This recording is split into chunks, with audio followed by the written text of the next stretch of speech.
Teacher पति के सामने झुक गई तलाकशुदा आईएएस पत्नी। वजह जानकर हर कोई हैरान रह गया।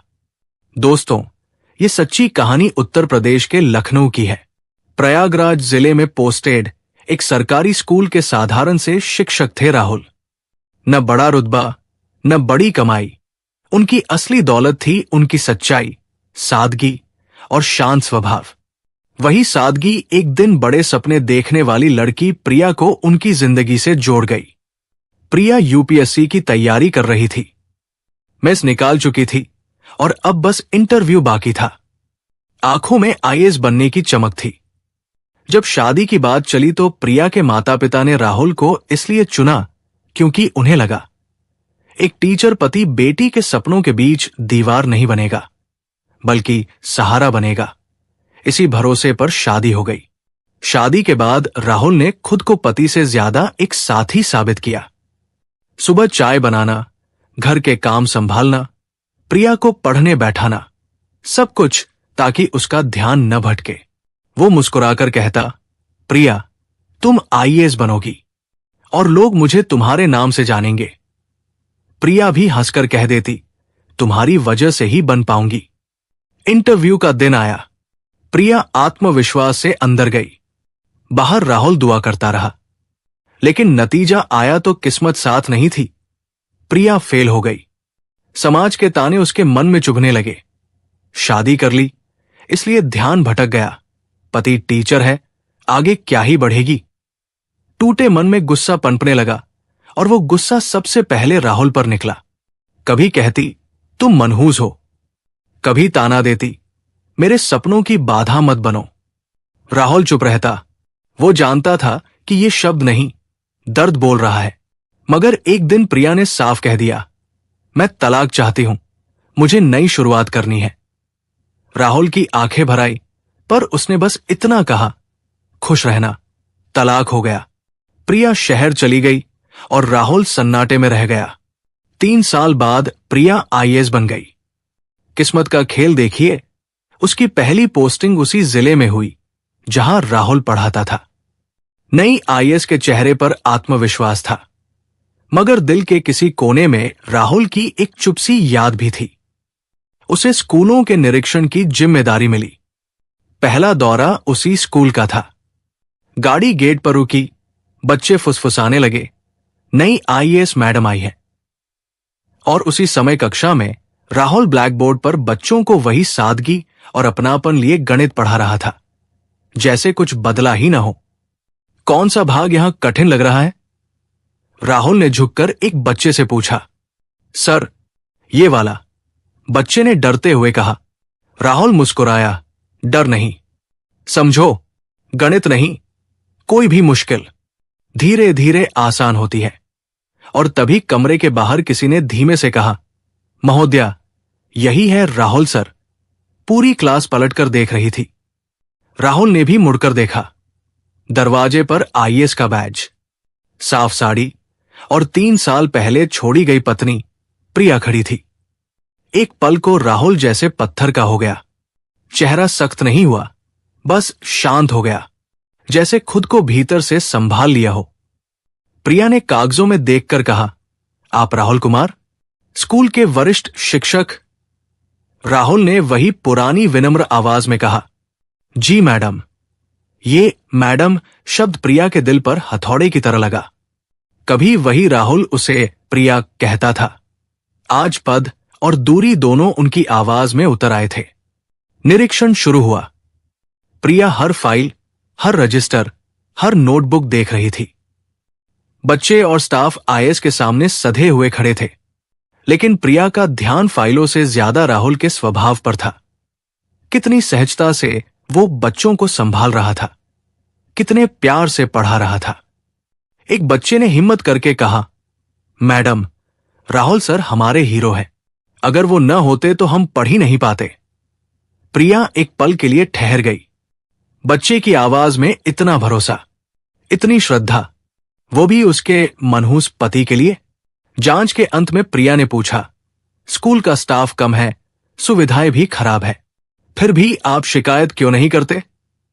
राहुल ने धीरे से कहा, मैडम, शिकायत करने से समय जाता है, बच्चों को पढ़ाने से भविष्य बनता है।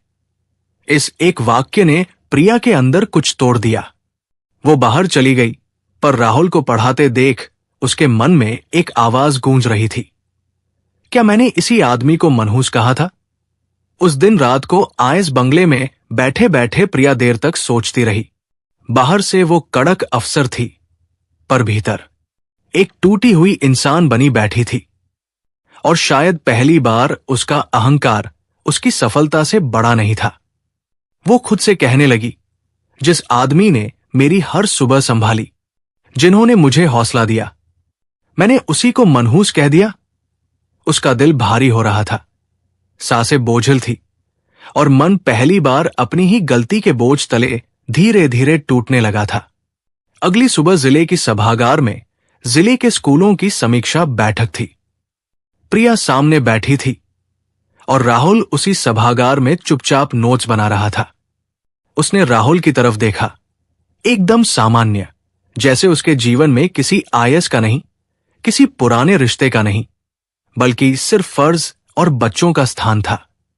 बैठक खत्म हुई, सभी स्टाफ बाहर निकल गए, राहुल भी। लेकिन प्रिया के दिल ने उसे रोकने पर मजबूर कर दिया। राहुल, 1 मिनट, उसने धीमे स्वर में कहा। राहुल रुक गया। जी मैडम, प्रिया ने बेहद औपचारिक लहजे में कहा। कल का निरीक्षण ठीक था, आप अच्छा काम कर रहे हैं। राहुल ने बस सिर झुका दिया। धन्यवाद मैडम। वो पल प्रिया को चुभ गया। कभी ये आदमी उसे हंसाकर समझाता था, आज वही आदमी सिर्फ एक सरकारी अफसर की तरह उसके सामने खड़ा था। अगले दिन प्रिया राहुल के स्कूल का बिना सूचना दौरा करने निकल पड़ी। स्कूल के बाहर कुछ महिलाएं बैठी थी। उन्होंने प्रिया को पहचान लिया। मैडम, अंदर जाइए, राहुल बाबू बच्चों को क्लास के बाद भी ट्यूशन दे रहे हैं, वो भी बिना पैसे। एक महिला ने कहा। बिना पैसे? प्रिया चौंकी। दूसरी बोली, जी मैडम, गरीब बच्चों के लिए तो अपने पैसे से कॉपियां भी लाते हैं, बहुत नेक है। प्रिया अंदर गई। राहुल फर्श पर बैठकर 4 बच्चों को पढ़ा रहा था। उनमें से एक बच्ची ने कहा, सर, आप नहीं होंगे तो हम आगे कैसे बढ़ेंगे? राहुल मुस्कुराया, तुम आगे बढ़ोगी तो मैं भी आगे बढ़ा समझूंगा। प्रिया के गले में कुछ अटक गया। ये वही राहुल था जिसे उसने मनहूस कहा था। क्लास खत्म हुई, बच्चे चले गए। राहुल उठने ही वाला था कि प्रिया आगे बढ़ी। आप ये सब क्यों करते हैं? उसकी आवाज में कठोरता नहीं, सिर्फ बेचैनी थी। राहुल ने शांत स्वर में कहा, क्योंकि बच्चों को जरूरत है मैडम। मेरी कमाई कम है, पर विश्वास बड़ा है कि शिक्षा किसी की किस्मत बदल सकती है। प्रिया का गला रुंध गया। वो चाहती थी राहुल कुछ तो बोले, कुछ तो शिकायत करे, कुछ तो कहे कि तुम गलत थी। लेकिन राहुल के चेहरे पर एक भी सवाल नहीं था, एक भी नाराजगी नहीं थी, बस वही पुरानी सादगी। वो चुपचाप बाहर चली गई। उस दिन आयस बंगले में सब कुछ मौजूद था, सुविधाएं, स्टाफ, सुरक्षा, लेकिन भीतर एक अजीब सा खालीपन था। प्रिया खुद को आईने में देखकर बोली, राहुल की सादगी से मैं इतनी दूर कैसे चली गई? मैंने उसे दोष क्यों दिया, जबकि गलती मेरी अधीरता की थी। आंखें भर आई। वो पहली बार टूटी थी, आइस बनने से नहीं, एक अच्छे इंसान को खो देने से। कुछ दिनों बाद जिले में एक बड़ा कार्यक्रम था, सर्वश्रेष्ठ शिक्षक सम्मान। जिला अधिकारी ने कहा, नई आईएएस मैडम निर्णय लेंगी कौन शिक्षक सम्मान के योग्य है। नामों की सूची सामने थी, दर्जनों शिक्षक, लेकिन प्रिया की आंखें बस एक नाम पर अटक गई, राहुल कुमार। उसका हाथ कांप गया, दिल धड़कने लगा। यह निर्णय सिर्फ प्रशासनिक नहीं था, यह उसके टूटे हुए अतीत और वर्तमान के बीच की पहली कड़ी थी। उस रात प्रिया देर तक निर्णय नहीं ले पा रही थी। राहुल को सम्मान देना केवल एक पुरस्कार नहीं था, यह मानना था कि वो गलत थी, बहुत गलत। लेकिन सच से कब तक भागा जा सकता है? उसने धीमे से फाइल पर हस्ताक्षर कर दिए। उस एक हस्ताक्षर के साथ मानो प्रिया के दिल पर 3 साल से जमा हुआ बोझ हल्का होने लगा। कागजों में यह बस एक सम्मान का निर्णय था, लेकिन उसकी आत्मा में यह एक स्वीकार था। हां, मैं गलत थी। कार्यक्रम का दिन आ गया।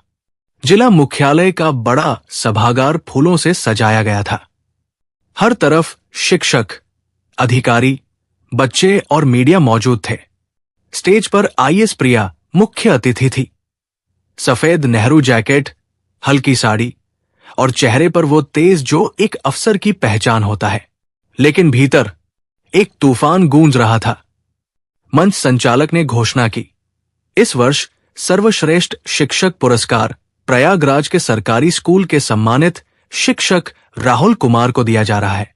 हॉल तालियों से गूंज उठा, लेकिन तालियों की आवाज प्रिया के दिल की धड़कनों से कम तेज थी। राहुल शांत कदमों से स्टेज की ओर बढ़ रहे थे। सफेद साफ धुले कपड़े, हाथ में फाइल और वही सादगी जो सालों पहले भी उनके पास थी। उनकी चाल में न तो कोई घमंड था, न कोई उलाहना, न ही कोई अतीत की परछाई। बस एक शिक्षक की गरिमा थी। जैसे सम्मान उनका हक था, पर दावा कभी किया नहीं।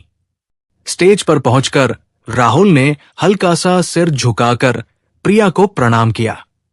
प्रिया ने भी हाथ जोड़कर नमस्कार किया, पर उसकी उंगलियां हल्के से कांप रही थी। मंच संचालक ने कहा, मैडम, आप सम्मान प्रदान करें। प्रिया ने ट्रॉफी उठाई। उसकी नजर पहली बार राहुल की आंखों से मिली। वही आंखें जो कभी उसे सुकून देती थी, जो कभी उसे उसके सपनों पर यकीन दिलाती थी, वही अब शांत थी। इतनी शांत की उनमें शिकायत की एक लकीर भी नहीं थी। प्रिया ने ट्रॉफी राहुल को दी। राहुल ने धीरे से कहा, धन्यवाद मैडम। ये मैडम उसे भीतर तक चीर गया। उसने चाहा राहुल एक बार कह दे प्रिया, लेकिन अब यह संभव नहीं था। पद, परिस्थितियां, समय, सब कुछ बदल चुका था। तालियां थमते ही राहुल भाषण देने के लिए आगे आए। माइक पकड़ा, हल्की मुस्कान दी और बोले, शिक्षा सम्मान से नहीं, विश्वास से चलती है। मैंने जीवन में सीखा है कि अगर एक शिक्षक बच्चों पर भरोसा कर ले तो बच्चे अपना भविष्य खुद बना लेते हैं। मैं अपने छात्रों का आभारी हूं, क्योंकि उन्होंने मुझे शिक्षक नहीं, एक अभिभावक बनाया है। हर कोई तालियां बजा रहा था। आईएएस, डीएम, विभाग के अफसर, लेकिन प्रिया की आंखें नम हो गई। राहुल ने कहीं उसका नाम नहीं लिया, कहीं अतीत का जिक्र नहीं किया। वो आगे बढ़ चुका था, गर्व के साथ, सम्मान के साथ, और वो राहुल नहीं, शायद खुद को ही खो चुकी थी। कार्यक्रम खत्म हुआ। सब लोग बाहर जा रहे थे, लेकिन प्रिया को लगा कहानी यूं ही खत्म नहीं हो सकती। मन के किसी कोने से आवाज आई, उसे रोक लो, कम से कम एक बार बात होनी चाहिए। वो तेजी से मंच के पीछे गई। राहुल अपनी फाइलें समेट रहे थे। प्रिया कुछ पल चुपचाप उन्हें देखती रही, फिर धीमे से कहा, राहुल, एक बात कर सकती हूं? राहुल मुड़े, जैसे ये आवाज पहचानी हो, लेकिन भावनाओं को चेहरे पर आने से रोक लिया गया हो।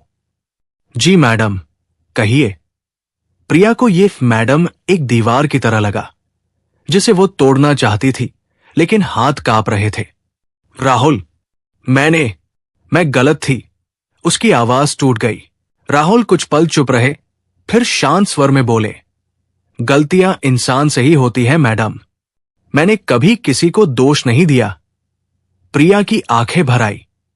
राहुल, मैंने तुम्हें मनहूस कहा, तुम्हें छोड़ दिया, और तुमने कभी गुस्सा तक नहीं किया। राहुल ने हल्की मुस्कान दी। असफलता किसी को भी कड़वा बना सकती है। आप उस समय बहुत टूट चुकी थी। मैं कैसे आप पर गुस्सा हो सकता था? प्रिया फफक पड़ी।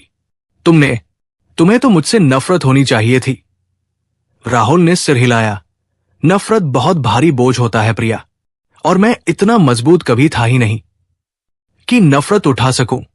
मैंने बस जिंदगी को आगे बढ़ जाने दिया। यह पहली बार था जब उसने मैडम नहीं कहा, उसने प्रिया कहा, और ये शब्द उसकी टूटती हुई आत्मा को जैसे थोड़ी राहत दे गया। प्रिया ने धीमी आवाज में कहा, क्या हमारे बीच कुछ भी नहीं बचा? राहुल ने गहरी सांस ली। कुछ भी नहीं? ये कहना ठीक नहीं होगा। हम दोनों के बीच एक समय था, प्यार था, सपने थे, लेकिन अब जिंदगी हमें अलग राहों पर ले आई है। आप आयस हैं, आपकी दुनिया बड़ी है, मैं एक शिक्षक हूं। मेरी दुनिया सरल है। पलकों से आंसू लुढ़क गया। प्रिया को महसूस हुआ सफलता ने उसे ऊंचाई दी, लेकिन ऊंचाई ने उससे बहुत कुछ छीन लिया। फिर राहुल ने कहा, प्रिया, मैं आपको एक बात दिल से कहना चाहता हूं। आप बहुत आगे बढ़ चुकी हैं, आपकी जिम्मेदारियां बड़ी हैं। मैं नहीं चाहता कि मेरा अतीत आपकी आज की दुनिया पर बोझ बने। इसके बाद राहुल ने धीरे से कदम पीछे किया, सम्मान के साथ, दूरी के साथ, लेकिन बिना किसी शिकायत के। आपका भविष्य सुंदर है, उसे जिए। मैं अपनी दुनिया में खुश हूं। राहुल वहां से चले गए। प्रिया उन्हें जाते हुए देखती रह गई। उसके पैरों में जैसे जान ही नहीं बची थी। धड़कन तेज, आंखें धुंधली और आत्मा पहली बार इतना भारी। वो बुदबुदाई, राहुल, मैंने तुम्हें खो दिया, मैंने ही खो दिया। उसका दिल चिल्ला रहा था, ठहरो, लेकिन होठों से आवाज नहीं निकली, क्योंकि कभी कभी जिंदगी में कुछ रिश्ते वापस नहीं आते। वे बस दिल में एक कोमल जगह छोड़ जाते हैं। और प्रिया ने उस शाम महसूस किया, आयस बनने से उसने दुनिया जीती, लेकिन राहुल को खोकर उसने खुद को हरा दिया। उस रात वो सोई नहीं, बस करवटें बदलती रही। आंसू तक थककर सूख चुके थे। सुबह होते ही उसने एक फैसला लिया। वो राहुल से आखिरी बार दिल खोलकर बात करेगी। न आईएएस की तरह, न अफसर की तरह, बस एक इंसान की तरह, बस एक पत्नी की तरह, जो गलती कर चुकी थी और सुधार का रास्ता ढूंढना चाहती थी। लेकिन किस्मत किसी की बात कब मानती है? अगली सुबह ऑफिस पहुंचते ही उसे पता चला कि राहुल को एक दूर दराज गांव में अस्थायी रूप से ट्रांसफर कर दिया गया है। वही इलाका जहां शिक्षक नहीं जाते थे। कारण था वहां की शिक्षा व्यवस्था को सुधारना। किसी ने कहा यह सम्मान है, किसी ने कहा सजा है, लेकिन प्रिया जानती थी यह पोस्टिंग उसे तोड़ देगी। उसका सीना जैसे धंस गया। क्या वो फिर से राहुल को अपने से दूर होते हुए देखेगी? क्या उसकी गलती की कीमत राहुल को चुकानी पड़ेगी? तुरंत उसने गाड़ी निकाली और राहुल के घर पहुंची। दरवाजा आधा खुला था, सामान बंधा हुआ, कपड़े एक पुराने बैग में रखे हुए। दीवार पर बच्चों के बनाए कुछ चित्र टंगे थे, जिनमें से एक पर लिखा था, सर, आप जहां जाएंगे हमारा प्यार साथ जाएगा। उसे देखते ही प्रिया की आंखें भर आई। वो कमरे के बीचों बीच खड़ी होकर धीरे से बोली, राहुल, तुम जा रहे हो? राहुल ने उसकी ओर देखा, लेकिन चेहरे पर वो पुरानी सादगी अब थोड़ी थकान के साथ थी। हाँ प्रिया, आदेश है, कर्तव्य निभाना है। प्रिया उसकी आंखों में अपने लिए वही प्यार ढूंढ रही थी जो कभी हुआ करता था, लेकिन वहां सिर्फ कर्तव्य था और एक लंबा गहरा सन्नाटा। राहुल, मैं तुमसे बात करना चाहती हूं, उसने हिम्मत करके कहा। राहुल ने सिर हिलाया। कहिए। राहुल, मैं तुम्हें खोना नहीं चाहती। उसके शब्द कांप रहे थे। तुम मेरे लिए सिर्फ अतीत नहीं, तुम मेरी जिंदगी हो। मैंने गलतियां की, बहुत की, लेकिन अब मैं उनसे भागना नहीं चाहती। राहुल चुप रहा। प्रिया उसके पास आई और पहली बार आईएएस का हर अहंकार उसके पैरों में टूट गया। राहुल, मैं तुमसे माफी मांग रही हूं। सच में, दिल से। तुम मेरे लिए मनहूस नहीं थे, तुम तो मेरी जिंदगी का सबसे अच्छा हिस्सा थे। राहुल की आंखें भर आई, लेकिन उसने खुद को संभाला। प्रिया, मैं तुम्हारी माफी को ठुकरा नहीं सकता। माफी कोई बोझ नहीं, एक राहत होती है। लेकिन जिंदगी अब बहुत आगे निकल चुकी है। मैं नहीं चाहता कि मेरा वापस आना तुम्हारे निर्णयों को उलझा दे। प्रिया ने राहुल का हाथ पकड़ लिया। उलझन मेरे भीतर थी राहुल, तुम में नहीं। तुम तो हमेशा मेरे साथ थे, जब मैं पढ़ती थी, जब मैं रोती थी, जब मैं गिरती थी, और जब मैं टूटकर बिखर गई थी, तब भी तुमने मुझे दोष नहीं दिया। कृपया मुझे एक मौका दो ताकि मैं अपनी गलतियों को सुधार सकूं। राहुल ने उसकी ओर देखा। 3 साल की दूरी उसकी आंखों में भर आई। वो भी कमजोर पड़ रहा था, लेकिन डर भी था। क्या यह रिश्ता फिर टूटेगा? क्या फिर कोई साया इनके बीच आएगा? कुछ पल बाद उसने धीरे से कहा, प्रिया, तुम आईएएस हो, तुम्हारी दुनिया बड़ी है, मैं एक छोटा सा शिक्षक हूं। मेरी दुनिया बहुत सरल है। प्रिया ने उसके हाथ और कसकर थाम लिए। तो फिर मिलकर एक नई दुनिया बनाते हैं राहुल। सरल भी, सुंदर भी और सच्ची भी। उसके शब्दों में इतनी सच्चाई थी कि राहुल का दिल धीरे धीरे पिघलने लगा। उसी समय बाहर से एक बच्चा दौड़ता हुआ आया। सर, ट्रांसफर कैंसिल हो गया। ऊपर से नया आदेश आया है, आपको यही रहना है। राहुल चौंका। क्या? लेकिन क्यों? बच्चा हंसते हुए बोला, कहते हैं राहुल सर जैसे शिक्षक मिलना मुश्किल है, उन्हें दूर नहीं भेजा जाएगा। राहुल ने कागज लिया। प्रिया ने भी पढ़ा। आदेश में साफ लिखा था, शिक्षण कार्य में उत्कृष्ट योगदान के कारण श्री राहुल कुमार का तबादला स्थगित किया जाता है। राहुल ने बच्चा जाते ही प्रिया की ओर देखा। उसकी आंखों में अब डर नहीं था, बस एक गहरा मीठा अपनापन था। तुमने किया है ना? उसने पूछा। प्रिया मुस्कुराई। नहीं राहुल, तुम्हारी अच्छाई ने किया है। मैंने सिर्फ सच को उसकी सही जगह दिलवाई है। राहुल के चेहरे पर पहली बार 3 साल बाद एक असली मुस्कान आई। प्रिया ने धीमे से कहा, राहुल, क्या हम फिर से एक शुरुआत कर सकते हैं? इस बार राहुल ने मैडम नहीं कहा। उसने धीरे से प्रिया का हाथ थाम लिया और बोला, हां प्रिया, हम एक नई शुरुआत करेंगे। इस बार डर नहीं होगा, गलतफहमी नहीं होगी और दूरी नहीं होगी। कुछ महीनों बाद दोनों की दोबारा शादी हुई। बहुत सरल, बहुत सादगी भरी, लेकिन बेहद खूबसूरत। आईएएस से दफ्तर के लोग आए, स्कूल के बच्चे आए, गांव की महिलाएं आई। हर कोई खुश था कि सच्चे प्यार ने एक लंबी लड़ाई के बाद अपना घर फिर से पा लिया। 1 साल बाद उनके घर एक बेटी हुई। राहुल उसे गोद में लेकर कहता, तुम्हारी मां आईएएस है, लेकिन तुम्हारे पिता बस एक शिक्षक नहीं, तुम दोनों का पहला विद्यार्थी भी है। प्रिया हंसकर कहती, और मेरी दोनों दुनिया, तुम और हमारी बेटी, अब मेरे सपनों से भी ज्यादा सुंदर है। आज राहुल फिर से बच्चों को पढ़ाता है, प्रिया जिले को संभालती है, और शाम को दोनों अपनी नन्ही बेटी के साथ छत पर बैठकर चाय पीते हैं। किस्मत ने उन्हें दूर कर दिया था, लेकिन सच्चे प्यार ने फिर उन्हें मिला दिया। और इस बार उनकी दुनिया टूटने नहीं वाली थी, क्योंकि दोनों ने सीख लिया था, अहंकार रिश्तों को तोड़ता है, लेकिन सादगी और समझ उन्हें जोड़ देती है। दोस्तों, रिश्ते टूटते नहीं, हमारे अहंकार से बिखर जाते हैं। अगर दिल साफ हो तो दूसरा मौका नई जिंदगी दे जाता है। लेकिन क्या आपको लगता है टूटे रिश्तों को दूसरा मौका देना चाहिए, या दूरी ही सही है? कमेंट करके जरूर बताएं। और अगर कहानी ने दिल छू लिया हो तो वीडियो को लाइक करें, चैनल स्टोरी बाय बीके को सब्सक्राइब करें, और कमेंट में अपना गांव शहर लिखकर बताएं कि आप ये कहानी कहां से सुन रहे हैं। मिलते